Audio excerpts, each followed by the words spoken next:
এভারকেয়ার হাসপাতালে আছেন সহকর্মী আলিমুজ্জামান সাফওয়ান, সেখান থেকে সরাসরি যুক্ত হচ্ছেন তিনি। সাফওয়ান, বিএনপি চেয়ারপারসনের শারীরিক অবস্থা কেমন, কি বলছেন ডাক্তাররা, জানাবেন।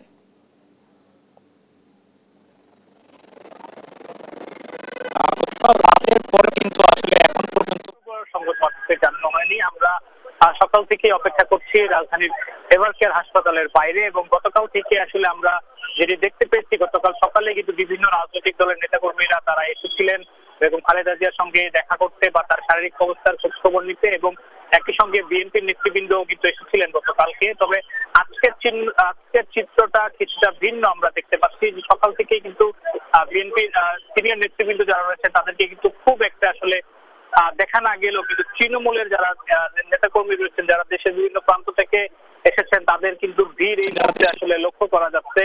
কারণ দলীয় একটি সিদ্ধান্ত গত দুদিন আগে আসলে জানানো হয়েছিল যে খালেদা জিয়ার অসুস্থতাকে কেন্দ্র করে কোনো ধরনের নেতাকর্মীরা এখানে এসে ভিড় না করে, অর্থাৎ এখানে যে গণজমায়েতের বিষয় সেটি যাতে না করে।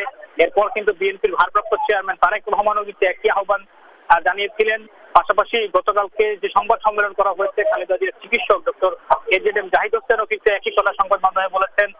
ঢাকা উত্তরের যিনি আহ্বায়ক করেছেন বিএনপির, তিনিও কিন্তু আমিনুল হক বলেছেন যে কোনো ধরনের নেতাকর্মী যাতে এখানে এসে ভিড় না করে। তবুও কিন্তু তাদের দলীয় নির্দেশনা অমান্য করেই আমরা কিন্তু দেখতে পাচ্ছি এই মুহূর্তে কিন্তু এভারকেয়ার হাসপাতালের সামনে কিন্তু বিএনপির নেতৃবৃন্দ তারা অবস্থান করছে। এছাড়া বিএনপি চেয়ারপারসনের যে শারীরিক খোঁজ খবর, তিনি কিন্তু আসলে চিকিৎসকদের একেবারেই নিবিড় পর্যবেক্ষণে রয়েছেন। তার চিকিৎসা বোর্ডে কিন্তু দেশি চিকিৎসক বাইরেও কিন্তু বিদেশি চিকিৎসকরা কিন্তু সার্বিকভাবে তার চিকিৎসার খোঁজ খবর রাখছেন। একই সঙ্গে কিন্তু প্রধান উপদেষ্টার পক্ষ থেকে সর্বোচ্চ সহযোগিতা সেটি করা হচ্ছে।